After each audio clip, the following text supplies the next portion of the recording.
दर्शकहरू नमस्कार। एबिसी वाचमा यहाँहरूलाई हार्दिक स्वागत छ। म अनन्त अनुराग। संसद आम जनताको बोली बोल्ने थलो हो। सत्तापक्ष र प्रतिपक्षले जनताको विषयवस्तुलाई उठान गर्ने, छलफल गर्ने र समस्याको समाधान गर्ने थलो पनि संसद हो। संसदभित्र जनताका प्रतिनिधिका रूपमा रहेका सांसदहरूले आफ्ना क्षेत्रका, देशका र समष्टिगत रूपमा मुलुकको हितको विषयमा बहस गर्ने हो। सम्भवतः लोकतान्त्रिक मूल्य मान्यता र पद्धतिलाई हामीले अंगीकार गरेका हौं भने संसदभित्र खास गरिकन प्रतिपक्षीको संसद हुने गरेको आम विश्वास हो। तर को पहिले बोल्ने विषय चाहिँ संसदको न त प्राथमिकताको विषय हुनुपर्दछ, न त कुनै राजनीतिक दलको मुद्दा नै हुनुपर्दथ्यो। तर काहीँ नदेखिएको घटनाक्रमहरू पछिल्लो समय संसदमा देखा परेको छ, जुन विषयवस्तु निकै गम्भीर प्रकृतिका छन्। के हामीले सञ्चालन गरेको वा हाम्रो पार्लियामेन्ट्री सिस्टम, संसदीय प्रणालीभित्रको व्यवस्थापन कमजोर भएको हो, वा हाम्रो राजनैतिक दलका नेताहरूको बुझाइ र व्यवहारमा फरक परेको हो। हिजो संसद सामान्य विषयवस्तुलाई लिएर स्थगन गर्नुपर्ने अवस्था सिर्जना भयो। प्रतिपक्षी दलका तर्फबाट माग रह्यो हामीले पहिले बोल्न पाउनु पर्दछ। तर सभामुखज्यूले यसअघि नै प्रधानमन्त्रीजीले आज चाहिँ विदेश भ्रमण लगायतका विषयवस्तुहरूमा आफ्ना भनाइ राख्ने बताइरहँदा अन्ततः संसद अवरुद्ध र स्थगन गर्नुपर्ने अवस्था सिर्जना भयो। संसदीय प्रणालीमा संसद सञ्चालन गर्नुभन्दा अगाडि नै राज्य व्यवस्था परामर्श समितिभित्र संसदमा के विषयवस्तुहरू उठान गर्ने, को पहिले बोल्ने, को पछि बोल्ने विषयवस्तुहरू छलफल हुने गरेका छन्। यो संसदीय प्रणालीको सबैभन्दा राम्रो पक्ष हो। पर्दा भित्र एउटा कुरा र पर्दा बाहिर एउटा कुरा लोकतन्त्रको लागि शोभनीय छैन। नेताहरू गलत गर्न सक्छन्, नेताहरूको बोली र व्यवहारमा कहिले तादात्म्यता नहुन सक्छन्, तर नेताहरूकै कारणले हाम्रो संसदीय गरिमालाई चाहिँ हामीले कायम गर्न नसक्नु चिन्ताको विषय हो। आज संसदमा प्रमुख प्रतिपक्षी दल नेपाली कांग्रेसका सभापति सांसद समेत रहनुभएका शेरबहादुर देउवाज्यूले सरकारको गतिविधिको कारणले लोकतन्त्र खतरामा पर्दै गएको आरोप लगाउनु भएको छ। एकपछि अर्को गर्दै सरकारले ल्याएको विधेयकहरू जनस्तरमै निकै आलोचित बन्दै गएको छ। यो ठीक होइन र यसले लोकतन्त्रको प्रणालीलाई कमजोर पारिरहेको छ भन्ने उहाँको आरोप रह्यो। त्यसपछि पुनः शून्य समयमा बोल्दै सांसदहरूले प्रतिपक्षीका विषयवस्तुहरूमाथि आफ्ना कटाक्षहरू प्रस्तुत गर्न थाली नै हाले। त्यसो भने संसद किन हामीले संसदभित्र हामीले संसदीय गरिमालाई चाहिँ कायम गर्न सकेका छैनौँ? दोषी को हो? जवाबदेही को हुनुपर्ने थियो र यसको जिम्मेवारी लिनुपर्ने निकाय को हो? यो मूलभूत प्रश्न हो। बहस गर्नेछौँ। दुईजना व्यक्तित्वहरू स्टुडियोमा हुनुहुन्छ। हामीसँग हुनुहुन्छ राष्ट्रिय सभाका सांसद नेकपाका नेता खिमलाल भट्टराईजी र हामीसँग हुनुहुन्छ नेपाली कांग्रेसका नेता कृष्ण केसीजी। र दुवैजनालाई कार्यक्रममा स्वागत गरे। तपाईँ दुवैजनालाई कार्यक्रममा स्वागत छ। र म यो पहिलो प्रश्न चाहिँ कृष्णजीबाट सुरु गर्न चाहिँ, कृष्णजी आज तपाईँले पनि संसदमा सुन्नुभयो, तपाईँको नेताको वक्तव्यहरू पनि सुन्नुभयो, विचारहरू पनि सुन्नुभयो। एउटा सामान्य विषयलाई लिएर संसदलाई अवरुद्ध गर्नु यो लोकतान्त्रिक परिपाटीभित्र कहाँ पर्दो रहेछ? पहिला त नमस्कार दर्शकहरूलाई अनि अनन्तजीलाई। आज नेपाली कांग्रेसका सभापतिज्यूले जुन विषय उठान गर्नुभयो त्यसलाई प्रतिपक्षले उठायो भन्ने नसूचित कि यो अहिलेको समय सान्दर्भिक प्रश्न थियो, उत्तर थियो त? उहाँले जुन प्रश्न गर्नुभयो त्यो प्रश्न समय सान्दर्भिक थियो कि थिएन भन्ने कुरो सत्ता पक्षले पनि विचार गर्नुपर्छ, सोच्नुपर्छ र बुद्धिजीवीहरूले पनि सोच्नुपर्छ। मैले मेरो सभापति शेरबहादुर देउवाले बोल्नुभयो, आँखा चिम्म गरेर मैले समर्थन गर्ने होइन। हामीमा लोकतान्त्रिक संस्कार छ, लोकतान्त्रिक पद्धति अनुसार, लोकतान्त्रिक संस्कार अनुसार महामानव बिपी कोइरालाले दिएको शिक्षा अनुसार हामीले प्रशिक्षित भएका छौँ। काङ्ग्रेसमा प्रजातान्त्रिक समाजवाद, लोकतन्त्र कसरी फस्टाउँछ? होइन, मेरो सवाल के हो र आम जनताले के बुझ्न खोज्यो भने कृष्णजी को पहिले बोल्ने विषयलाई लिएर संसद अवरोध गर्ने यो केटाकेटीपन भएन र भने होइन, मैले त्यही विषयमा जाँदैछु।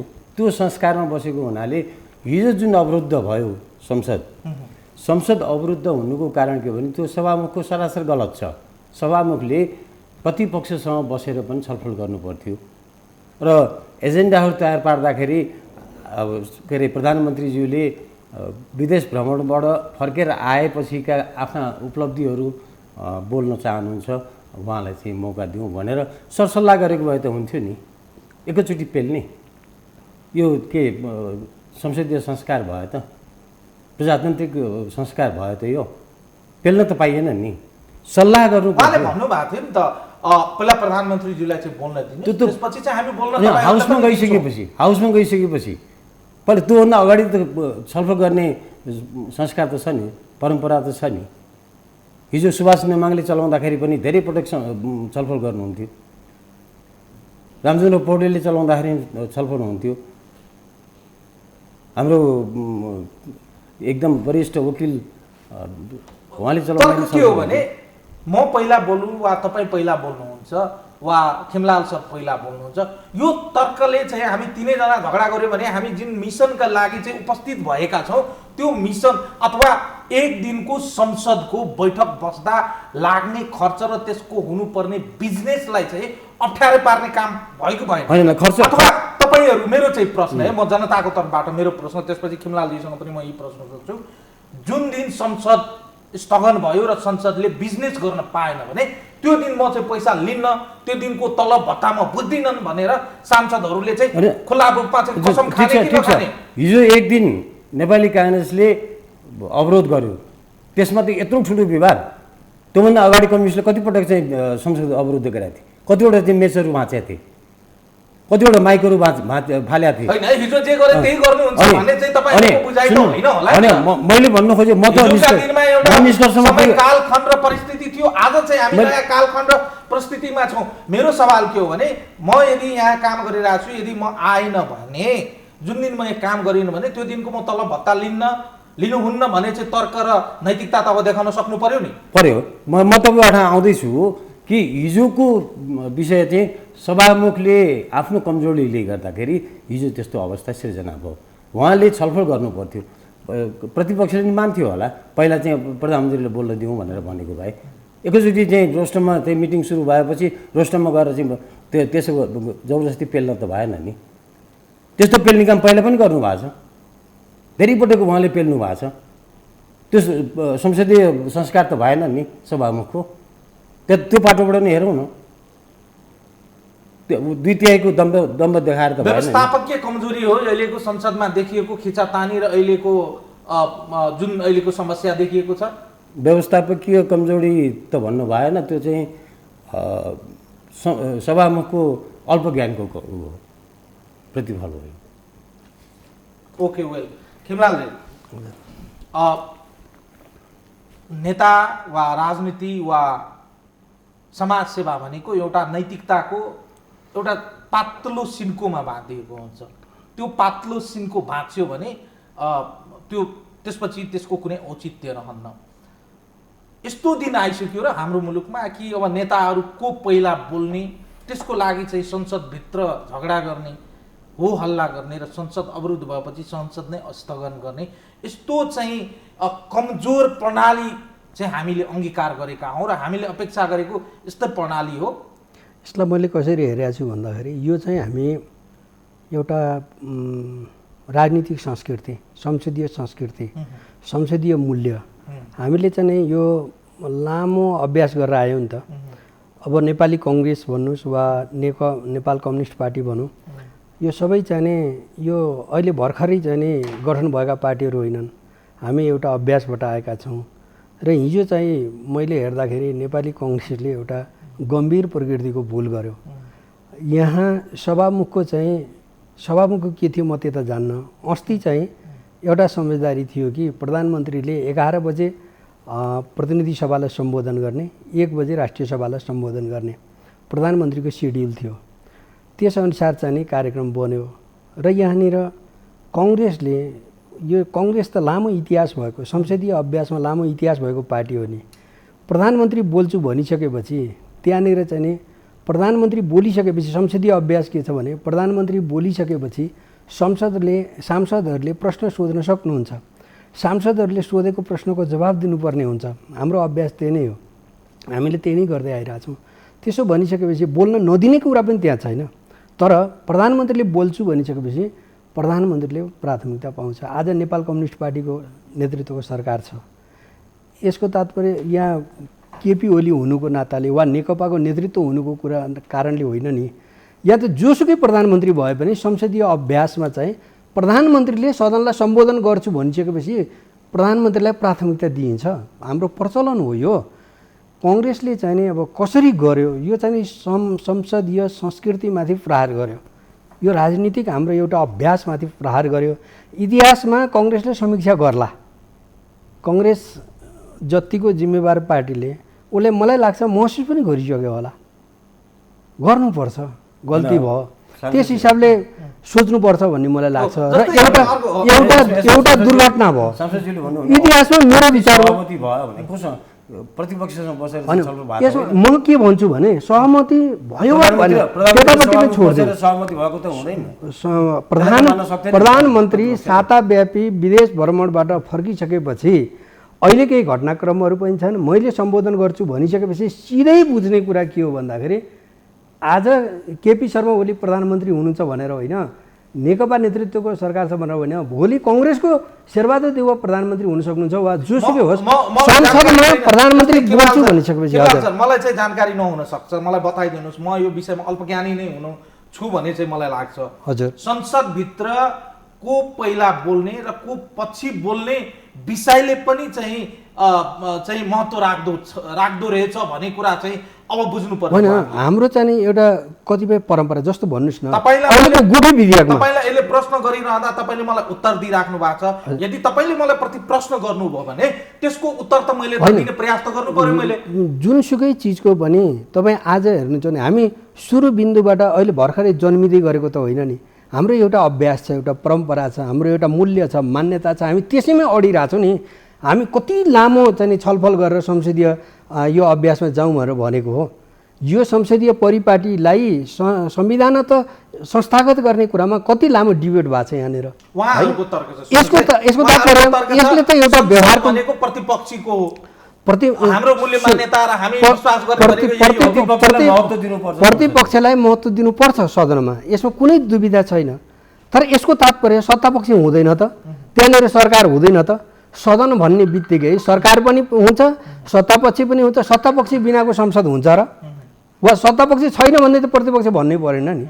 त्यहाँ हुन्छ, तर प्रायोरिटी चाहिँ नि सदनमा प्रायोरिटी चाहिँ प्रतिपक्षलाई दिने चलन हुन्छ। सरकार सत्तापक्षको हुन्छ, प्रतिपक्ष चाहिँ को सदन चाहिँ मुख्य रूपमा सदनमा उसले भूमिका खेल्नुपर्ने हुन्छ भन्ने कुरामा दुविधा रहेन। त्यो सम्भवै छैन। त्यो सम्भवै छैन। हाम्रो संसदीय पद्धतिमा के छ भन्दाखेरि प्रधानमन्त्री बोलिसकेपछि सांसदहरूले प्रश्न सोध्न सक्नुहुन्छ, त्यो समय उपलब्ध गराइन्छ। सोधिसकेपछि अनि प्रधानमन्त्रीले जवाब दिनुपर्ने हुन्छ। यो हाम्रो संसदीय परम्परा पद्धति हो। र अर्को कुरा, सभामुखले त्यही भनिराख्नु भएको छ, पहिला प्रधानमन्त्री बोल्नुहुन्छ, त्यसपछि विपक्षी दलको नेता बोल्नुहुन्छ भनेर त उहाँले त्यही भनिराख्नु भएको छ नि। त्यस कारणले बोल्न नदिने भन्ने कुरा त भएन नि। यो परम्पराको कुरा हो।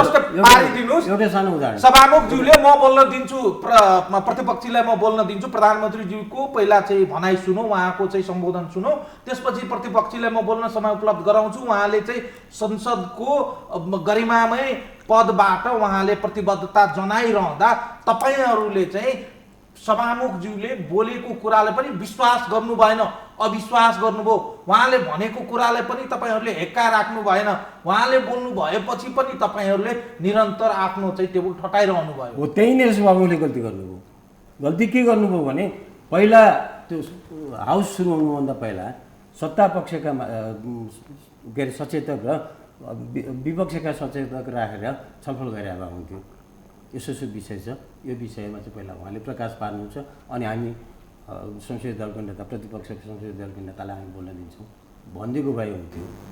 हाउस सुरु गरेर एकैचोटि ल यो त के भने सञ्चारमा, सरकारी सञ्चार माध्यममा पहिला प्रधानमन्त्रीको समाचार दिनुपर्ने अनि त्यसपछि अरूको समाचारलाई प्राथमिकतामा राख्नुपर्छ भने जस्तै भयो।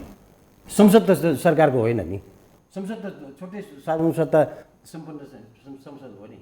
तर यसमा चाहिँ जानकारी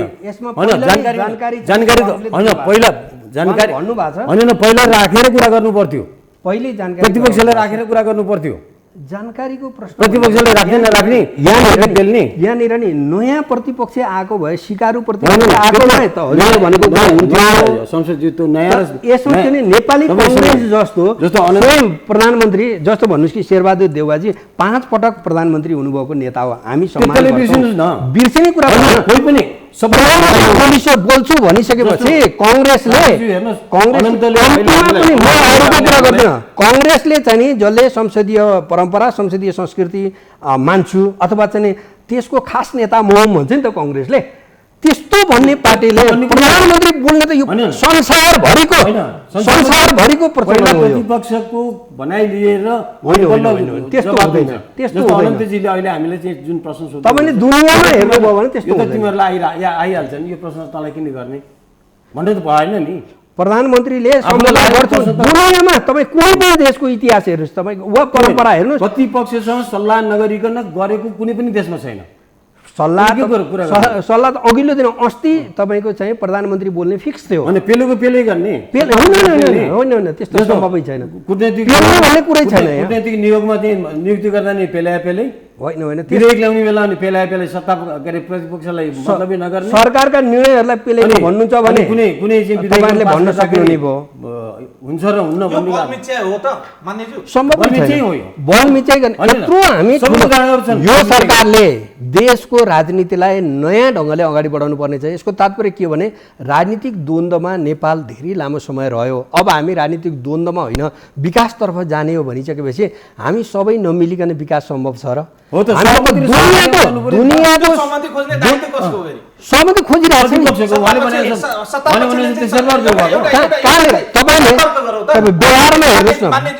व्यवहारमा हेर्नुहोस् न, प्रतिपक्षलाई खोज्ने कि प्रतिपक्षले सत्तालाई खोज्ने? सत्ताले प्रतिपक्षलाई खोजिरहेछ। तपाईँले व्यवहारमा हेर्नुभयो भने त हामीले बजेट ल्यायौँ। नेपालको इतिहासमा तपाईँले हेर्नुभयो भनेदेखि हामीले जुन सरकार बनेको छ, जसले सरकार बनाउँछ नि त्यो सरकारले पूर्वाग्रहवश अरू पार्टीको चाहिँ नेताको नाम पनि सुन्न नचाहने, त्यसले त्यो नेताहरूको नाममा भएका सङ्घ संस्थाहरूको नाम पनि सुन्न नचाहने। तपाईँले अहिलेको बजेट र कार्यक्रम हेर्नुभयो भनेदेखि विश्वेश्वर प्रसाद कोइरालादेखि लिएर गिरिजाप्रसाद कोइराला, सुशील कोइराला, कृष्णप्रसाद भट्टराई, गणेशमान सिंह, रामराजा प्रसाद सिंह सबैका सङ्घ संस्थाहरू, उहाँहरूको सङ्घ संस्थाहरूलाई स्थापित गर्ने, बजेट विनियोजन गर्ने त्यो हिसाबले अगाडि बढिरहेको छ। चाहिँ सुन्नुभयो होला शेरबहादुर देउवाजुले चाहिँ के भन्नुभयो भने प्रतिपक्षको कुरा पनि संसदमा नसुन्ने, सडकमा जनताको कुरा पनि नसुन्ने, यो सरकार चाहिँ कसको कुरा सुन्ने? यो चाहिँ पूर्वाग्रहले चाहिँ कसको कुरा सुन्ने? पूर्वाग्रहवश भन्नुभयो उहाँले। होइन दाजु, हिजोको घटनालाई जोगाउनको लागि उहाँ अफेन्सिभली बोल्छु भन्दाखेरि त्यो चिज भन्नुभयो। नभएदेखि तपाईँको चाहिँ नि हिजो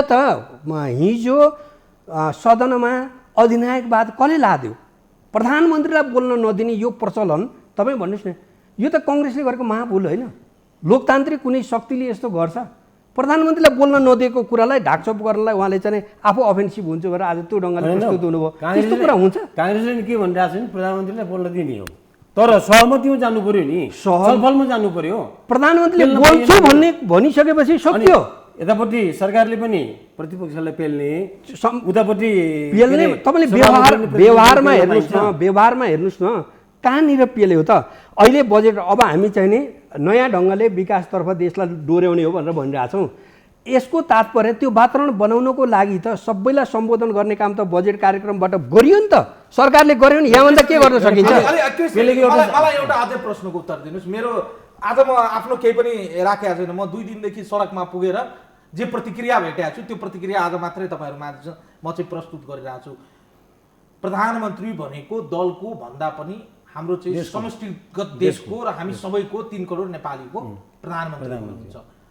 प्रधानमन्त्रीज्यू संसदको रोस्टममा गएर पुगेर केही नबोलिकन चुपचाप फर्केर लाइभ भइरहँदा संसारले हामीलाई, हाम्रो पार्लियामेन्ट्री सिस्टमलाई, हाम्रो चाहिँ इज्जत प्रतिष्ठालाई, सार्वभौम सत्ता सम्पन्न सांसदलाई हेरिरहँदा हिजो चाहिँ के मेसेज गयो? त्यसमा चाहिँ खालि प्रधानमन्त्रीको मात्रै इज्जत गयो वा प्रधानमन्त्रीको मात्रै बदनामी भयो वा नेकपा भन्ने दलको मात्रै बदनामी भयो? नेपाली कांग्रेसको केही पनि गएन, नेपाली कांग्रेसको इज्जत गएन, नेपाली कांग्रेसलाई त्यहाँ जितको अनुभूति भयो, नेपाली कांग्रेस चाहिँ त्यहाँबाट आफूलाई युद्ध जित्या जस्तो महसुस गर्नुभयो हिजो चाहिँ संसदमा प्रधानमन्त्रीज्यूलाई बोल्न नदिँदा? त्यसो होइन, अर्थ त जे लगाए पनि हुन्छ हैन। आम जनताले के बुझ्छ? आम जनताले के भनेर चाहिँ प्रतिपक्षलाई पेलेरै संसदमा गएपछि पहिला प्रधानमन्त्रीले बोल्न दियो अनि तपाईँहरूले बोल्न पाउनुहुन्छ भन्न पाउँछ त सभामुखले? त्यो त अभ्यास हो। अभ्यासबाट त्यसरी पेलेर लैजान पाइन्छ? एउटा उदाहरण प्रश्न के हो भने प्रधानमन्त्रीज्यू पहिले बोलेर त्यसपछि तपाईहरुले प्रश्न गर्दा त्यसपछि यदि प्रधानमन्त्रीज्यूले चाहिँ तपाईहरुको प्रश्नको उत्तर दिनु नदिएको खण्डमा त्यसपछि चाहिँ तपाईहरु चाहिँ विरोध गर्न, ठटाउन वा विरोध के रे अवरोध गर्न त तपाईहरुको लागि ठाउँ त खुल्ला छ। हैन, त्यो होइन।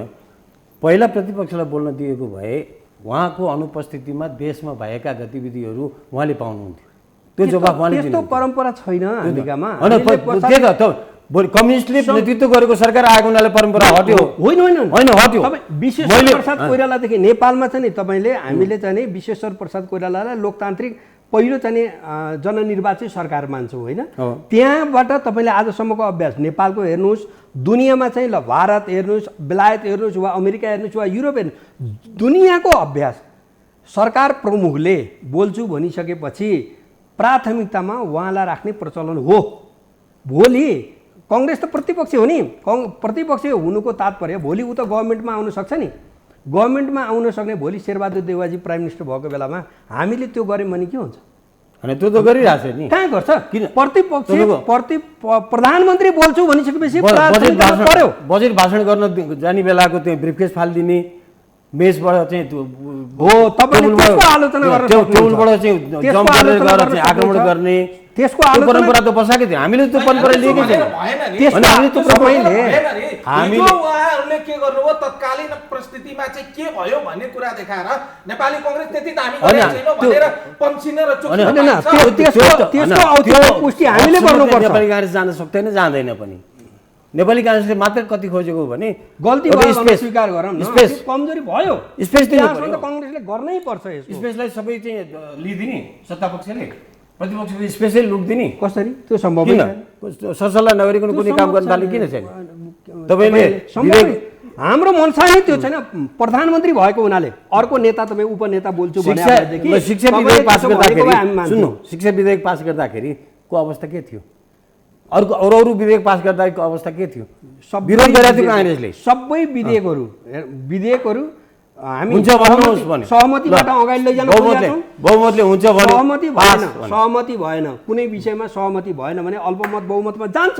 सदनको त्यो प्रक्रिया हो, जान सक्दछ। हामी अध्यादेश छैनौँ नि।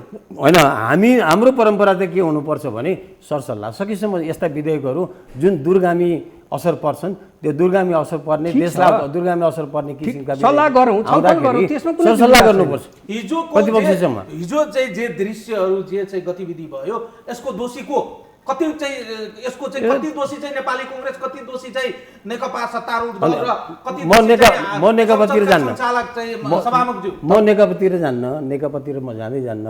म सत्तापक्ष र सभामुखलाई नै दोष दिन्छु।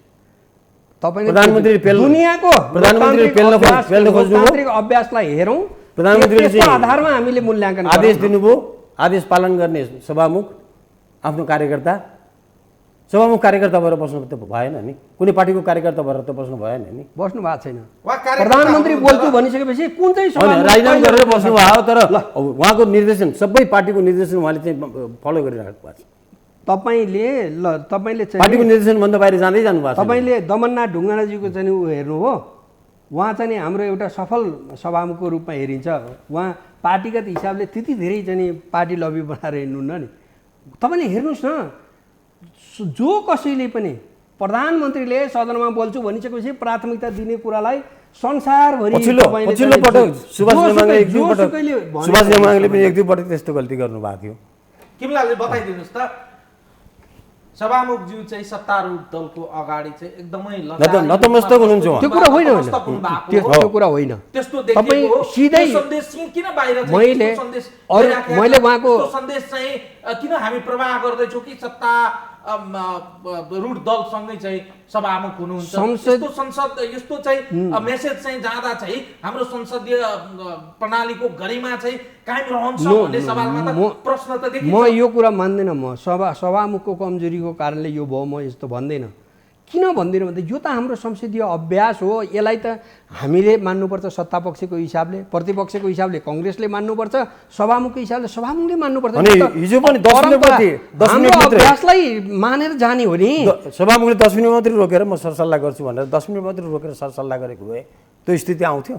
यो अस्तिको कुरा हो, फिक्स कुरा। कहिलेकाहीँ अपरजट आयो भने प्रतिपक्षले राख्नु पर्यो नि त फिक्स गर्दाखेरि। म के मान्छु भने अपरजट आयो भने पनि हामीले त्यसलाई फलो गर्नुपर्छ। प्रधानमन्त्रीले म तत्काल म सम्बोधन गर्छु सदनलाई भनेर त्यो कुरालाई पनि मान्नुपर्छ।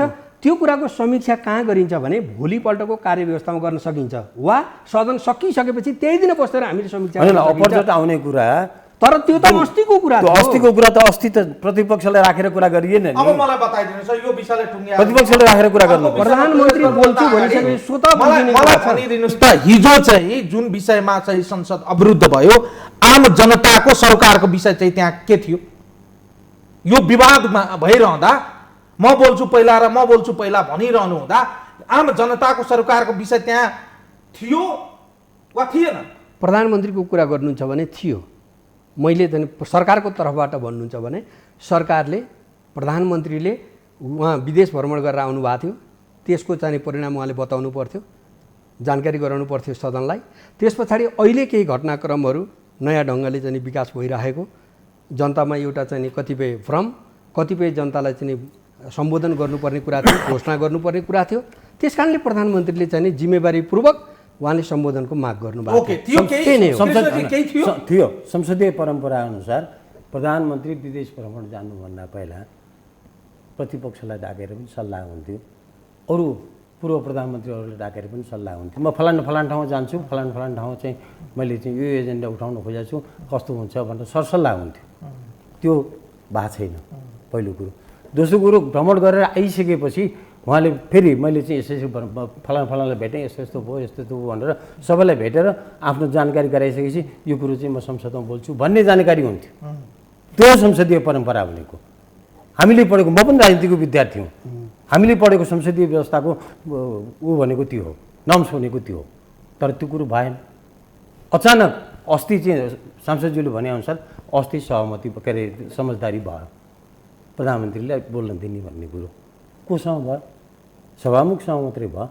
सभामुखसँग भएपछि हुन्छ भनेर सभामुखले उसलाई अरूसँग सरसल्लाह गर्नुपर्छ पर्दैन? नेपाली काङ्ग्रेस, राजपा अनि राप्रपा अरू को छन् त्यहाँ पार्टीहरू, उनीहरूसँग सरसल्लाह गर्नुपर्छ पर्दैन? प्रधानमन्त्रीले यसरी चाहिँ गर्नु भएको छ, उहाँले चाहिँ यो विषयमा गर्नुभएको छ, के अरे बोल्न खोज्नु भएको छ, मैले चाहिँ उहाँलाई चाहिँ टाइम दिँदैछु, तपाईँहरू चाहिँ। अब त मलाई के लागेको छ भने नि कृष्णजी, यदि एउटा कामदार, जनताको कामदार हो नि त सांसदहरू, जनताको करबाट उहाँहरू चाहिँ तलब भत्ता बुझ्नुहुन्छ, जनताले छानेर पठाएको हो, जनताले चाहिँ उहाँहरूलाई चाहिँ प्रतिनिधिको रूपमा त्यहाँ पठाउनु भएको छ। उहाँहरू त हिजो केही काम गर्नु भएन संसदमा, अब गर्नु भएन। अब काम नगरेको दिनको त म भत्ता पनि लिन्न, तलब पनि लिन्न भन्नेसम्मको नैतिकता त नेताहरूले, सांसदहरूले भयो। अनि त्यो छ कि छैन सांसदहरूलाई सोध्नुपर्छ। अहिले पनि हेर्नुहोस्, हलमा, संसद भवनमा कतिवटा सिट खाली हुन्छ। हिजोको मात्रै कुरा चाहिँ रडाको मचाउने, खालि त्यो प्रतिपक्ष के अरे सत्ता पक्षलाई मात्रै भनेर भने तपाईँहरूको पनि त्यही हालत छ। होइन न, त्यो परम्परा त बसाल्न सक्नु पऱ्यो नि त। तपाईँले सभामुखले त्यसलाई त रुलिङ गर्न सक्नु पऱ्यो नि। यो चाहिँ नि हिजोको इन्सिडेन्ट, हिजोको एउटा यो घटनालाई लिएर तपाईँले सिङ्गै सांसदहरूले खेल्ने भूमिकाको सन्दर्भमा होला हाम्रो सांसदहरूको अभ्यासको कमी होला, तर इमान्दारितामा र उहाँ जनताप्रति जुन हिसाबले चाहिँ नि वफादार भएर लाग्नुपर्ने हो त्यसमा कमी छ भन्ने मलाई लाग्छ। होइन उहाँहरू जनताबाट संसदको हिसाबले तपाईँले सोध्नुहुन्छ के हो भने ठिक छ, तपाईँहरूको काम गर्ने सांसदहरूप्रति चाहिँ मेरो कुनै गुनासो छैन, तर नैतिकता भने पनि प्रश्न हो। सांसदहरू हिजो नगएको हो र सदनमा? सांसदहरू त जानुभएको थियो। होइन घटनाक्रम विकास भयो त। युट्युबमा अहिले म देखाइदिन्छु सांसदहरूको चाहिँ के अरे। अनि आज हेर्नुहोस्, आजको संसद, अस्तिको संसद हेर्नुहोस्, सङ्ख्या हेर्नुभयो भने अस्तिको संसद हेर्नुहोस्, त्यसको बारेमा प्रश्न हाजिर गर्ने निक्लिएर त त्यहाँ भित्र खाली भएपछि त दर्शकले के भन्ने त्यो बेलामा? त्यसको बारेमा त्यसलाई अझै संसदलाई परिष्कृत बनाउन लागौँ। एउटा मतदाताले पाइले पछि कर तिरिराखेको हुन्छ। मैले यो चस्मा किन्न गएँ भने यसलाई भ्याट तिर्छु म, यो चस्माको भ्याट दोकानदारले तिर्दैन। दोकानदारले पहिला तिर्छ, मसँग त्यो भ्याट लिन्छ, अनि सरकारलाई फिर्ता गर्छ, त्यो भ्याट फिर्ता पाउँछ उसले। भन्दा त्यति पीडित जनताले छानेर पठाएको सांसदहरूले जुन संस्कार बसाल्नु पर्ने थियो त्यो संस्कार बसाल्न नसक्यो भन्ने गुनासो मात्रै। ओके वेल, ल हिजोको चाहिँ कमी कमजोरीमा चाहिँ तपाईँहरू चाहिँ आत्मलोचना गर्नु होला, आफ्ना कमी कमजोरीलाई चाहिँ स्वीकार गरेर भोलिका दिनमा चाहिँ यो विषयवस्तुहरूले चाहिँ फेरि पनि चाहिँ यस्तो स्थान नपाओस् भन्ने आम जनताको अपेक्षा हो। मलाई आशा छ सत्ता पक्ष र प्रतिपक्ष यो विषयवस्तुप्रति गम्भीर हुनुहोला र संसदको सर्वोच्च हाम्रो सभामुखज्यू पनि यो विषयवस्तुप्रति चाहिँ एकदमै उहाँको ध्यान आकर्षण भएको हो भने चाहिँ हामीलाई लागेको छ। म विषयवस्तुलाई अलिकति फरक तरिकाले लैजान चाहे। खिमलालजी, पछिल्लो समय सरकारले ल्याएको हरेक विधेयकहरू चाहिँ एकदमै आलोचित बन्दै गएको छ। यो नियत बस हो वा साँच्चैकै यो आलोचना गर्नकै लागि ल्याइएको हो? अब यसमा के छ भन्दाखेरि हामी चाहिँ नेपालको पोलिटिक्सलाई चाहिँ नयाँ ढङ्गले विकास गरेर अगाडि बढेका छौँ। हाम्रो संविधान, हाम्रो हिजोको आन्दोलनबाट प्राप्त उपलब्धिहरू, यो सब चिज हेर्नुभयो भने यो नयाँ छ र हामी जाने बाटो पनि नयाँ छ। किनभने हामीले हाम्रो अर्थतन्त्रलाई, हाम्रो राजनीतिलाई समाजवाद उन्मुख बनाएर अगाडि बढ्ने भनेर भनेका छौँ। हामीले चाहिँ नि बजेट प्रस्तुत गर्दै गर्दा, नीति योजनाहरू प्रस्तुत गर्दै गर्दाखेरि यो चिजलाई हेरेर गर्नुपर्ने हुन्छ। र हामीले संविधानले के भन्यो भन्दाखेरि संविधानसँग बाजिएका सबै कानुनहरू, हिजो त कानुन बनेको छ नि, जस्तो गुठी विधेयकको कुरा गर्नुहुन्छ भने 2033 सालमा गुठी सम्बन्धी कानुन बनेको छ होइन। त्यो ऐनलाई संशोधन गर्नुपर्ने हुन्छ। संविधानले चाहिँ नि संशोधन गर्नु संविधानसँग बाजिएको हदसम्म भनेको छ। त्यो नगरिकन सुकै छैन। नयाँ परिस्थितिमा हामी गएका छौँ। अब त्यसलाई चाहिँ अरू कानुनहरू भने हामीले स्थापित गरेको राजनीति नै नयाँ छ। हिजो राजतन्त्रलाई हामीले फाल्यौँ, गणतन्त्र ल्याएका छौँ। एकात्मक राज्य थियो, सङ्घीयतामा हामी गएका छौँ। धर्मसापेक्ष थियो, धर्मनिरपेक्ष बनाएका छौँ। समावेशी समानुपातिक राजनीति चाहिँ हिजोको राजनीतिलाई हामी त्यस्तो भन्न सकिन्न र आज हामी त्यस रूपमा गएका छौँ। र अब नेपालको राजनीतिलाई कता लैजाने त भन्दाखेरि आर्थिक सामाजिक रूपान्तरणतर्फ अब राजनीतिक द्वन्द्वका विषयहरूबाट हामी मुक्त भयौँ है। तर दिनानुदिन द्वन्द्व भइराखेको म भन्छु आजै चाहिँ हेर्नुस् त, आजै चाहिँ त जनता स्वतःस्फूर्त रूपमा यस्तो विधेयक ल्याइदिनु भयो कि जनता स्वतःस्फूर्त रूपमा लाखभन्दा बढी जनता माइती घरमा। तर यसमा के छ यो त एक चिन्ताजनक विषयवस्तु हो। जनतालाई बारम्बार किन चाहिँ हामी चाहिँ यो 2/3 सरकारबाट त्यो त अपेक्षा होइन। आम जनताले यो अपेक्षा गरेको हुँदैन। आम जनताले त्यो सरकारबाट डेलिभरी खोजेका छन्, यो जनताबाट खोजेका छन्, यो जनताबाट चाहिँ एकदमै चाहिँ सरकार छ भन्ने कुराको अनुभूति खोजेका छन्। तर यसमा यस्तो छ, हामीले चाहिँ नि नयाँ जुन परिपाटी ल्याएका छौँ नि, नयाँ व्यवस्था भनौँ, यसमा चाहिँ नि यसलाई अनुसरण गरेर अगाडि बढ्ने सिलसिलामा हामीले कानुनहरू बनाउने बेलामा चाहिँ निश्चित रूपमा त्यसमा केही नयाँ चिजहरू आउँछ। त्यो नयाँ चिजले एउटा चाहिँ नि बहसको माग गर्छ, एउटा त्यसले चाहिँ नि एउटा द्वन्द्व त्यसमा आउनु पनि सक्छ। यसबाट हामी आत्तिनु हुँदैन। जुनसुकै विषयवस्तु तपाईँले मिडियाको बारेमा हामी चाहिँ नि अगाडि बढ्दाखेरि यसको स्वतन्त्रतालाई हामी चाहिँ जोगाएर अगाडि बढौँ। स्वच्छन्दतालाई चाहिँ नि हामीले यसबाट चाहिँ मिडियालाई मुक्त गर्नुपर्छ है। यसको बारेमा मलाई लाग्छ दुविधा कसैमा पनि छ जस्तो लाग्दैन। केही यो अराजकता र स्वच्छन्दतालाई यसलाई चाहिँ हटाएर मिडियालाई पनि मिडियाको स्वतन्त्रतालाई जोगाउँदै त्यसमा केही चाहिँ नियमनको जरुरी छ है भन्ने महसुस हामी गर्दैनौँ। र गुठी विधेयकको सन्दर्भमा पनि तपाईँ भन्नुहोस्, आज काठमाडौँको सन्दर्भमा एउटा छ, दाङको सन्दर्भमा एउटा छ। दाङमा हजारौँ मानिस उत्रेर चाहिँ नि विधेयकको समर्थनमा उत्रियो। किन त भन्दाखेरि त्यहाँ मोहीहरू छ हैन। तपाईँको चाहिँ नि 100औं परिवार चाहिँ गुठीको जग्गामा घर बनाएर बुझाइमै फरक भयो अब यसो भएर मेन बुझाइमै फरक भयो नि मान्यज्यू।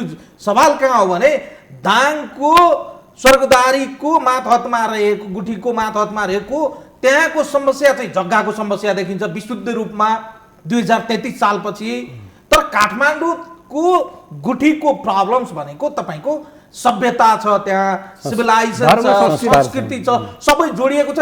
तपाईँ चाहिँ जनकपुरको एउटा फेरि चाहिँ त्यहाँ अवस्था छ। सबै विषयवस्तुहरूलाई तपाईँ एउटै चाहिँ डालोमा हालेर चाहिँ हेर्न सकिएन नै। त्यही नै त भयो। यदि तपाईँ के छ भने मान्यज्यू यो त पक्कै पनि मन्त्री परिषदमा चाहिँ पारित भएर गएको संसदमा मन्त्री परिषदमा हुँदा चाहिँ मन्त्रीज्यू अन्य मन्त्रीज्यूहरू चाहिँ के हेरेर बस्नु भएको थियो, त्यहाँ किन यो विषयवस्तुहरू उठान भएन।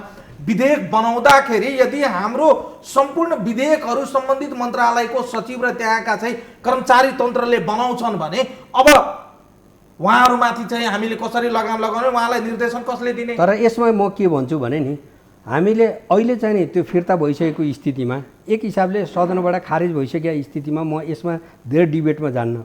तर तपाईँले चाहिँ बुदागत रूपमा कुन धाराले तपाईँको चाहिँ निजी गुठीको हक अधिकारलाई विस्थापन गर्यो, कुन धाराले राजगुठीलाई चाहिँ नि तपाईँ त्यसको अहिले परम्परालाई अथवा हाम्रो धर्म संस्कृतिलाई चाहिँ मास्ने कुरालाई चाहिँ कुन धाराले त्यहाँनिर सम्बोधन गर्यो। धारामा हामी चाहिँ छलफल गर्न थाल्ने हो भने तपाईँ व्यवस्थापनको जरुरी छ। किन भन्दाखेरि हिजोको गुठी संस्थानले त राम्रो गरेन भनेर त गुठियारहरूले नै भनेको हो नि, यो हामीले भनेको हो र। हिजो गुठी संस्थान बन्यो तर त्यसले राम्रो काम गरेन भनेर आलोचना त त्यहीँबाट आएको नि, विरोध त त्यहीँबाट आएको। संशोधन त गर्नु पर्यो। किन भन्दा गुठी ऐन हामीसँग छ, अब गर्ने हामीले संशोधन हो। त्यस कारणले गर्दाखेरि संशोधनको कानुन त बन्नै पर्थ्यो। अब यहाँनिर के भयो भन्दाखेरि हामीले या त जनतालाई कुरा बुझाउनु पर्यो कि हेर यो चाहिँ नि धर्म संस्कृति परम्परा सभ्यता त्यसमाथि प्रहार गर्ने सरकारको कुनै उद्देश्य छैन, त्यो हुनै सक्दैन। मलाई धेरै उठान गर्ने किनभने फिर्ता लिनु भएको छ तर आज पनि चाहिँ पूर्ण रूपमा खारेजीको माग चाहिँ खारेजी त भइ सक्यो। अब हामी त्यसमा आधारित भएर छलफल खारेजी भनेको के हुन्छ भने तपाईँले गुठी सम्बन्धी ऐन 2033 लाई खारेज गर्नुहुन्छ र मूलत त्यसमै आधारित त छ नि। यो खारेज मान्यज्यूले के भन्छ सदनमा चाहिँ सदनबाट फिर्ता लिइसकेपछि खारेज भएन। यो हामी नेपाली संस्कार र संस्कृतिमा हुर्किएका मान्छे होइन सर, निश्चित रूपमा हामीले पनि हाम्रो भाषालाई प्रयोग गर्दाखेरि हामीले तौलिएर प्रयोग गर्न सकेनौँ भने त्यसको अर्थको अनर्थ लाग्छ जस्तो हो। म हजुरलाई मान्यज्यू भन्छु किन भन्दा जनप्रतिनिधि भएर अहिले हाम्रो नेतृत्व गरिराख्नु भएको छ। कम्युनिस्ट पार्टीको नेतृत्व होइन, अब त देशको नेतृत्व गर्नुभएको छ तपाईँले। त्यसमा जस्तो अहिले मैले देखेको हिजो हाम्रो प्रधानमन्त्रीज्यूले बालहट भन्ने शब्द प्रयोग गर्नुभएको थियो।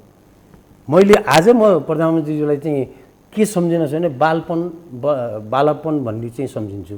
उहाँ एकदम सोझो हुनुहुन्छ, बोल्न माहिर हुनुहुन्छ, ठट्टा गर्न सक्नुहुन्छ, चुटकिला गर्न सक्नुहुन्छ। तर जति पनि यो विधेयकहरू आइरहेछ नि यो विधेयकप्रति उहाँको कुनै पुग्न सकेको छैन, ध्यान पुग्न सकेको छैन। र उहाँलाई जुन ब्रिफिङ गर्ने चाहिँ यो चाटुकारहरू हुन्छन् नि त्यो चाटुकारहरूले उहाँले बिगारिदिए। जस्तो मिडिया विधेयक होइन, अब यो मानव अधिकार आयोग विधेयक अनि लोकसेवा आयोगको जुन विवादहरू छन् ती सबैमा हाम्रो प्रधानमन्त्री यो देशको प्रधानमन्त्री अनभिज्ञ छन् होला। नेकपा होइन सरी नेपाल कम्युनिस्ट पार्टीका सभापति अध्यक्ष चलाक हुनुहुन्छ होला। तर अहिले हामीले पाएको प्रधानमन्त्री यो विषयमा बच्चा हुनुहुन्छ, बुझ्नु भएको छैन उहाँले। तपाईँले यसो भन्नुभयो अक्षरको जानकारी छ उहाँलाई। कुनै पनि कुरा उहाँको अनभिज्ञतामा कुनै कुरा आयो उहाँ जिम्मा लिन नसक्ने ठाउँमा हुनुहुन्छ भनेर हामी मान्न सकिन्न र कसैले नभए अचानक आउने बित्तिकै किन विधेयक फिर्ता गर्नु पर्थ्यो अघिबाट फोन गरेर ल होइन त्यो कुरा के छ भने जनतालाई बुझाउनका लागि पनि टाइम चाहियो नि जनताले चाहिँ नि त्यो कुरालाई जोसँग सम्बन्धित छ उसले चाहिँ प्रश्न उठाइसकेपछि दायित्व लोकतान्त्रिक सरकारको दायित्व के हुन्छ भने या त उसलाई कन्भिन्स गर्नुपर्छ या त उसले भनेको मान्नुपर्छ लोकतान्त्रिक सरकारको दायित्व त्यही हुन्छ अब कन्भिन्स गर्नको लागि पनि टाइम चाहियो कन्भिन्स गर्नको लागि पनि टाइम चाहियो नि उसले भनेको मान्नका लागि टाइम चाहियो अब के भयो त भन्दाखेरि यसलाई फिर्ता लिने जनताले माग गर्यो नि मान्यज्यू शिक्षा विधेयक जसरी पास गरिएको थियो नि यो विधेयक पनि त्यसरी पास गरिदिए भइहाल्थ्यो नि यस्तो होइन प्रतिपक्ष भने शिक्षा विधेयकमा पनि कुनै गलत मनसाय छैन तपाईँले चिकित्सा शिक्षा विधेयकको कुरा गरिरहनु भएको छ त्यसको चाहिँ बुदागत रूपमा हामी छलफल गर्न तयार छौँ त्यो एकदमै उपयुक्त विधेयक हामीले पास गऱ्यौँ र यो विधेयकको सन्दर्भमा हामीले या त जनतालाई कन्भिन्स गर्नु पर्यो जनताले जुन चिज भनिरहनु भएको छ त्यो चिज यहाँ छ है भनेर देखाउनु पर्यो या त उहाँहरूले भनेअनुसार हामीले यसको लागि टाइम चाहियो यही विधेयक पनि एउटा लाइन चाहिँ मैले चाहिँ कोट्याएँ हिजो चाहिँ भूमि सुधार मन्त्रालयबाट चाहिँ एउटा चाहिँ विज्ञप्ति आयो तपाईँको विज्ञप्तिमा लेखिएको छ दोस्रो नम्बर लाइनमा उक्त विधेयकलाई लिएर आदरणीय जनसमुदायमा विभिन्न किसिमका भ्रम सिर्जना गर्ने उत्तेजित पार्ने र वातावरणलाई बितोल्ने कोसिस भएकोले सम्बन्धित सरकारवालाहरूसँग छलफल र परामर्श गर्न आवश्यक देखियो यो लेख्नुपर्ने जरुरी थियो आम जनता यो लाखौँ जनता चाहिँ 2-4 जना पो भ्रमित हुन्छ होला 2-4 जना पो चाहिँ उत्तेजित हुन्छ होला 2-4 जनाले पो बाटो छेकेर चाहिँ सडक अवरुद्ध गर्छ लाखौँ लाख जनता त उत्तेजित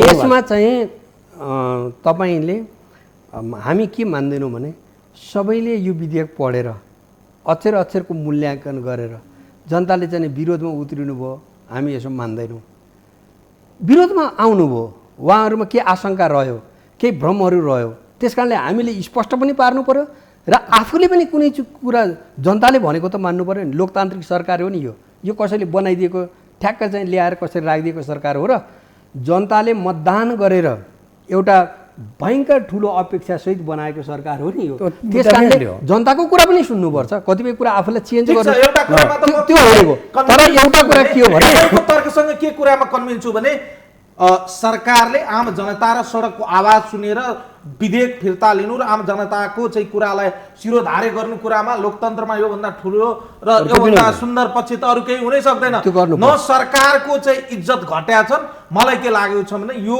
फिर्ता लिएर सरकारको उचाइ अझै बढ्या छ जनताको सडकको आवाज चाहिँ सुन्नुभयो प्रधानमन्त्रीजीले यसको लागि चाहिँ आम जनताले पनि धन्यवादै ज्ञापन गरेका छन् हिजो पनि म यही मञ्चबाट बहस गर्दा चाहिँ सरकारवालाहरूले आएर जुन निर्णय चाहिँ प्रधानमन्त्रीजीले गर्न लगाउनु भएको थियो उहाँको यो कदमलाई स्वागत गरेको चाहिँ देखियो तर के हो भने मान्यज्यू तपाईहरू सांसद हुनुहुन्छ तपाईहरू छलफल गर्नुहुन्छ तपाईहरू पढ्नुहुन्छ तपाईहरूको कामै भनेको ऐन नियम कानुन बनाउने हो र देखिएका समस्याहरूलाई बाटो फुकाउने हो त्योभन्दा अलावा त अरू केही काम छैन तपाईहरूलाई जनताले मतदान गरेको त्यही कारणले हो तर एउटा विधेयकमा पो एउटा लाइन चाहिँ तलमाथि होला हरेक विधेयकमा चाहिँ त्यस्तो किसिमको चाहिँ अप्ठ्यारो एक किसिमको चाहिँ फरक नीति र एक किसिमको गलत भेस्टेड इन्ट्रेस्ट पो भयो कि भन्ने आरोप त आयो हेर्नुहोस् है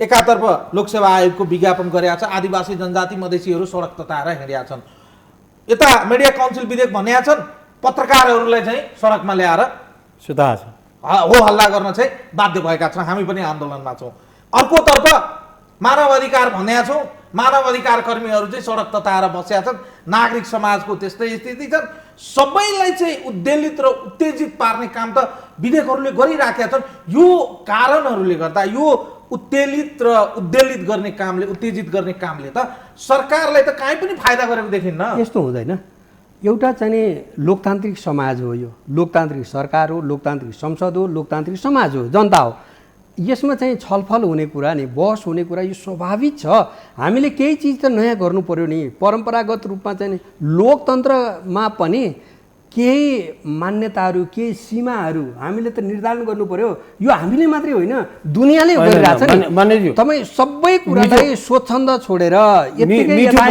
मिठो बोलेर हामीले सकिँदैन। कोसिस नगरौँ न माने अहिले जुन जस्तो मिडिया मिठो बोल्नुभयो नि त्यसरी मिठो बोलेर चाहिँ ललिपप नखाउँ होइन होइन। वास्तवमा भन्ने हो भने अनन्तजीले जुन प्रश्न उठाउनु भएको छ नि वास्तवमा भन्ने हो भने यो विधेयक त्यसरी विवादमा आउनुभन्दा पहिला सरोकारवालाहरूसँग बसेर छलफल गरेर टुडी खेलमा आएर सबैलाई कानुन मन्त्रालयको के काम थियो?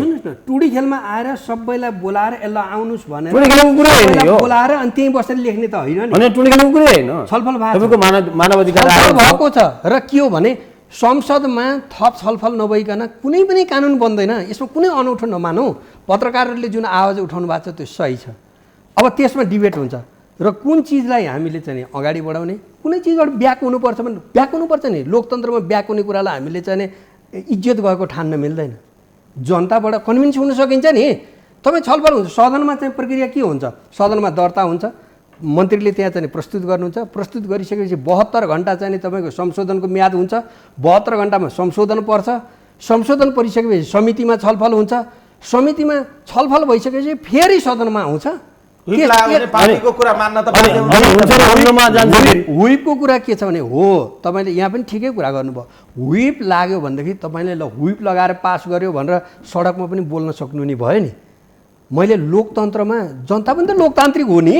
जनताको कुरा सरकारमा चाहिँ नि हामी छौँ भनेर जनताको कुरा नसुन्ने भन्ने हुन्छ। स्वास्थ्य शिक्षा विधेयकको शैली पनि त्यही देखियो भने स्वास्थ्य शिक्षा विधेयक एकदमै जरुरी थियो। कति मिठो कुरा गर्नुभयो होइन? त्यो फेरि मैले त त्यो मिठाई खान भएन। यथार्थ कुरा गरेको किनभने मिठाई खान नहुने रोग लागेको छ। मैले यथार्थ मैले भन्न खोजेँ यसरी मिठो बोलिदिएर मात्रै भएन। समस्या यसरी उब्जिन सक्छ। त्यो समस्यालाई हामीले यसरी समाधान गरौँ। विपक्षीसँग बसेर छलफल गरौँ, सरोकारवालाहरूसँग बसेर छलफल गरौँ। विपक्षीहरूको पनि कानुन जान्ने मान्छेहरू छन् होला संसदमा। विपक्षीहरूको पनि विपक्षीहरूको चाहिँ मत लिनु पर्दैन।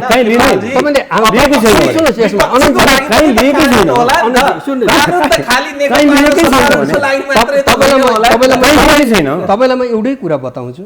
तपाईँलाई मैले हाम्रो संसदमा प्रतिनिधि सभा सञ्चालन नियमावली छ, राष्ट्रिय सभा सञ्चालन नियमावली छ। त्यो नियमावलीमा समितिमा विषय प्रवेश गरिसकेपछि विधेयकहरू प्रवेश गरिसकेपछि विज्ञहरूलाई ल्याउने औपचारिक प्रावधान छ। त्यहाँ विज्ञहरूलाई बोलाएर छलफल गर्ने औपचारिक प्रावधान छ त्यहाँ। तर त्यसो गरिएन। किन नगर्ने? यो त प्रवेश मात्रै भएको छ। किन नगर्ने? प्रवेश पनि कहाँ भएको छ भने एकचोटि अप्पर हाउसमा भएको छ। अप्पर हाउसबाट त तल नआइकन पासै हुँदैन नि। दुईटै सदनमा पास हुनुपर्छ नि। प्रतिनिधि सभाबाट माथि गएर अनि बल्ल होइन। दुवै ठाउँमा उत्पत्ति हुनसक्छ। दुवै ठाउँमा हुनसक्छ। यो हाम्रो संसदीय परम्परा हो। फेरि यसमा सहमति छ। तर सवाल के हो भने र त्यसपछि तपाईँलाई म भन्छु लोकतन्त्रमा फेरि पनि यो त लोकतान्त्रिक महान लोकतान्त्रिक सरकार हो नि। यो यसले चाहिँ नि जनतालाई अवज्ञा त यसले गर्दै गर्दैन। जनतालाई खुसी बनाउने यसको एकमात्र नियत छ।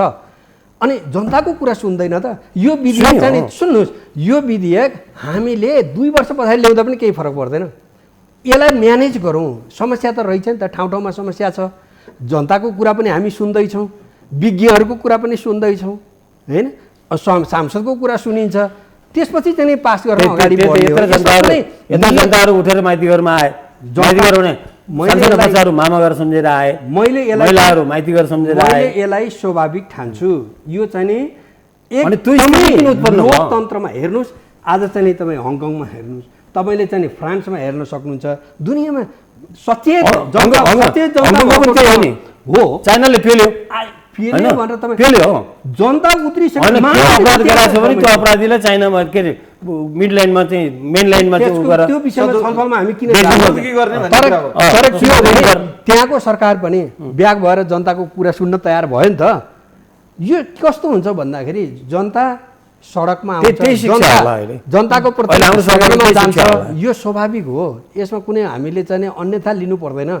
सवाल के हो भन्दाखेरि सरकारले जनताको कुरा सुन्यो कि सुनेन त्यो मूल कुरा हो। जनताको मतलाई स्वीकार गर्यो कि गरेन त्यो चिज मूल कुरा हो।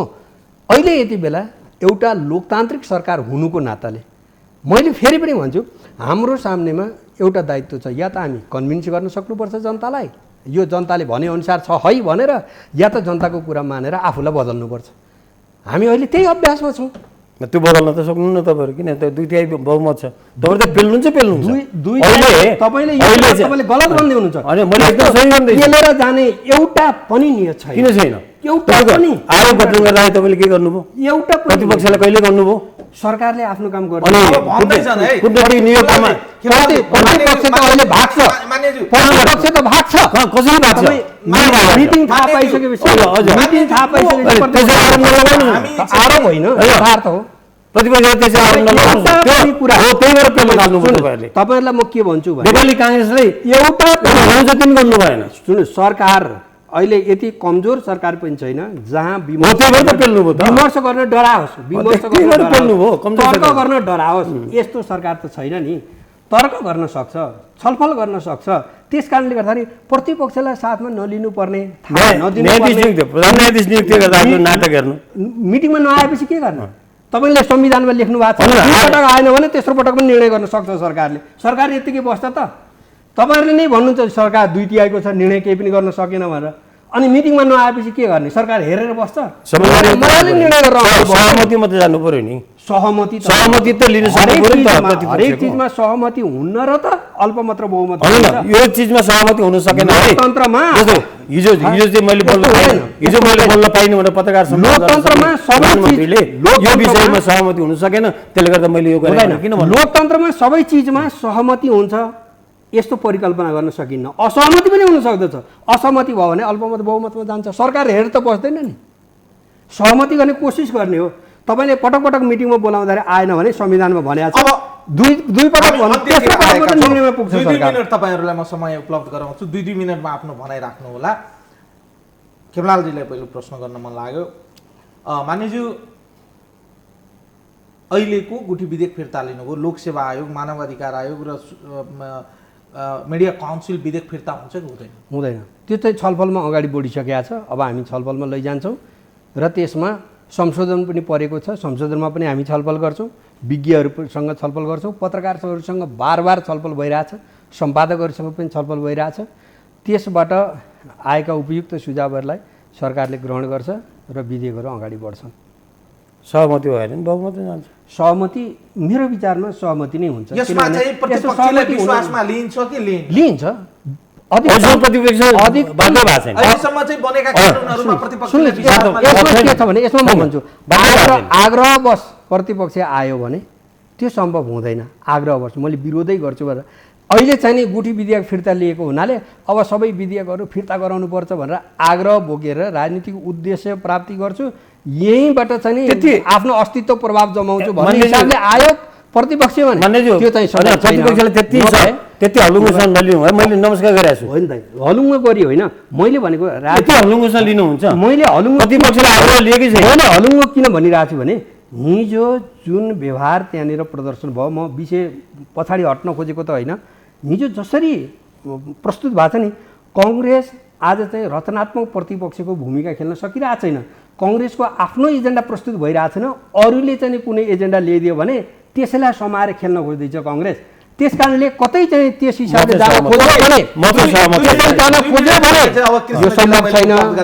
कृष्णजी, कङ्ग्रेस चाहिँ सडकमा उठेको आवाजहरूलाई क्याच गरेर सत्तारूढ दलमाथि दबाव सिर्जना गर्ने कि रचनात्मक भूमिका खेलेर अहिले देखिएको समस्या समाधानको लागि चाहिँ नेतृत्वदायी भूमिका निर्वाह गर्ने? अनन्तजी, मान्यज्यू, म भन्छु काङ्ग्रेसले उहाँले जुन आरोप लगाउनु भयो नि, हावामा समातेर विरोध गरिरहेको छ, एजेन्डा छैन भन्नु। काङ्ग्रेसको पुरा एजेन्डा छ। काङ्ग्रेसले भलाद्मी तरिकाले आफ्नो एजेन्डाहरूलाई संसदमा राख्छ। के छ भने उत्ताउलो भएर सडकमा उत्रेर त्यो रेलिङ भाँच्ने काङ्ग्रेस प्रतिक्रियामुखी भयो। प्रतिक्रियामुखी छैन, उसले चाहिँ रचनात्मक काम गरिरहेको छैन। अहिले त्यो तत्काल देखिँदैन, तर उसले जुन काम गरिरहेछ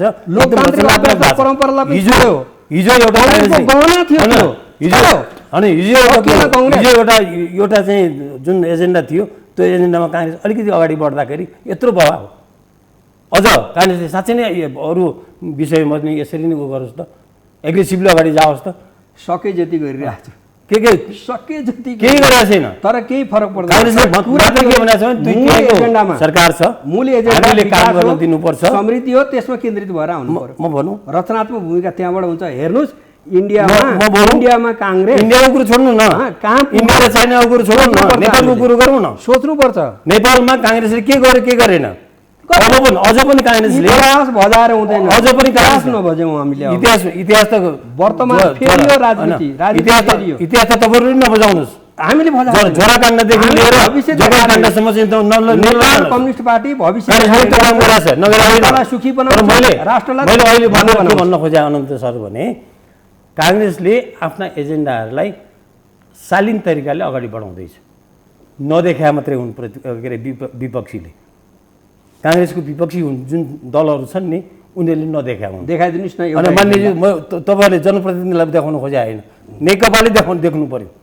तपाईँले देख्नु होइन, नेकपाले देख्छ, देखिरहेको हिजो देख्यो होइन। त्यो रूपमा काङ्ग्रेस यदि अगाडि बढ्यो भने नेकपाले के गर्ने, द्वितीय सोच त खत्तमै पारो, केही गरेको छैन। काङ्ग्रेस अगाडि बढ्दैछ। लोकतान्त्रिक अभ्यासको एउटा लामो इतिहास भएको शक्तिको रूपमा काङ्ग्रेसलाई बुझिन्थ्यो। काङ्ग्रेसले त्यसलाई पनि भ्रष्टीकरण, काङ्ग्रेसको एउटा चरित्र, यो वामपन्थी चरित्र काङ्ग्रेसको छैन। वामपन्थी एकैचोटि गएर चाहिँ हाम फाल्ने, एकैचोटि गएर चाहिँ आक्रमण गर्ने काङ्ग्रेस त्यो गर्दैन। ठिकै हो, काङ्ग्रेस भलाद्मी छ, धनी शालीन तरिकाले अगाडि जान्छ। देशलाई धनी बनाउने, जनतालाई सुखी बनाउने एजेन्डा काङ्ग्रेससँग छैन। किन तपाईँले तर भन्नु सक्नुहुन्छ अब हामी सँगसँगै जाउँ, तपाईँ काङ्ग्रेसभित्र आउनुहोस् न, तपाईँ अनि बोल्नु भन्नुहोस्। एजेन्डा काङ्ग्रेसको छ, विश्वेश्वर प्रसाद तपाईँले देखाउनुपर्छ काङ्ग्रेसले एजेन्डा छ भने। विश्वेश्वर प्रसाद तपाईँ हामी सबैले मान्ने नेता विश्वेश्वर प्रसाद कोइरालाले एउटा चिज भन्नु, एउटा दुनो गाई, एउटा करेसाबारी, एउटा घर भनेर भन्नुभएको थियो नि, जनताको होस्, फ्यामिलीको होस्। उनी त चमत्कारी व्यक्ति थिए नि, उनको कुरा सुनेर हुन्छ। काङ्ग्रेसले कति वर्ष शासन गर्यो, पटक पटक चाहिँ प्रधानमन्त्री यहाँ हुनुभएको छ। हामीले त्यो ठाउँमा देशलाई पुर्याउन सक्छौँ। अनि त्यो बेला कम्युनिस्टले कामै गर्न दिएन हो। अब यो काङ्ग्रेसलाई चाहिँ काम गर्न नदिएर जनतालाई कन्क्लुड गर्नतर्फ लागे। संसदभित्र सत्तारूढ दल र प्रतिपक्षी पनि संयमता अपनाउनु पर्ने आवश्यकता देखिन्छ। जनताको विषयवस्तु केन्द्रबिन्दु हुनुपर्दछ बहसको संसदभित्र। म पहिला बोल्छु भने विषयवस्तु जनताको केन्द्रबिन्दुमा परेको देखिन्न कुनै पनि एङ्गलबाट। कसको कमी कमजोरी भएको छ आत्मलोचना गरेर भएका गल्तीलाई आगामी दिनमा फेरि नदोहोर्याउनेतर्फ चाहिँ सबैको ध्यान केन्द्रित हुनुपर्दछ। सत्तारूढ दलले, सरकारले पनि आम जनतालाई एकदमै उद्वेलित र आन्दोलित बनाउने खालको गतिविधि र कुनै पनि ऐन कानुन बनाउनु भएन। बनाउनै पर्यो भने सरकारवालाहरूसँग सहमति र सहकार्य गरेर छलफल गरेर ल्याउँदा सम्भवतः जुन सडकमा आवाजहरू देखिएको छ त्यो आवाजहरू चाहिँ आउँदैन थियो। सम्भव भएसम्म प्रतिपक्षीलाई विश्वासमा लिनु सत्तारूढ दलको धर्म पनि हो, दायित्व पनि हो। तपाईँ काङ्ग्रेस र नेकपा अहिले जुन संसदभित्रका दुई ठुला दल हुनुहुन्छ, तपाईँहरूको भोलिका दिनमा स्वरूप मात्रै परिवर्तन होला, साइज मात्रै परिवर्तन होला, भूमिका मात्रै चाहिँ तलमाथि होला, तर जे कुरा आज तपाईँहरू चाहिँ रोप्नुहुन्छ भोलि त्यसले चाहिँ दिने फल पनि त्यस्तै किसिमको छ। त्यही भएर चाहिँ भोलिका दिनतर्फ पनि कम्तीमा तपाईँहरूको ध्यान केन्द्रित हुनुपर्दछ, त्यसतर्फ पनि तपाईँहरूले सोच्नुपर्ने हुन्छ। आज यस्तो गतिविधि नगरौँ कि भोलि फेरि पनि सम्झेर वा त्यस्तो चाहिँ विधिलाई चाहिँ प्रक्रियालाई चाहिँ अवलम्बन गर्नु पर्यो भने आम जनताको सामु र विश्व सामु चाहिँ हाम्रो संसदीय प्रणालीको चाहिँ गरिमालाई चाहिँ तल देखाउने काम चाहिँ नहोस्।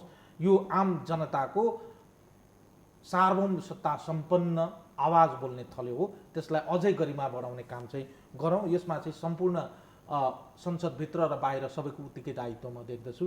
त्यसर्थ समय र संवादको लागि मैले तपाईँ दुवैजनालाई धन्यवाद दिएँ। त्यतातर्फ सरकारवालाहरूको ध्यान जाओस्। धन्यवाद। दर्शकहरू, आजको लागि यो संवाद यति नै। सम्पूर्ण युनिटलाई मैले पनि बिदा दिनुहोस्। नमस्कार।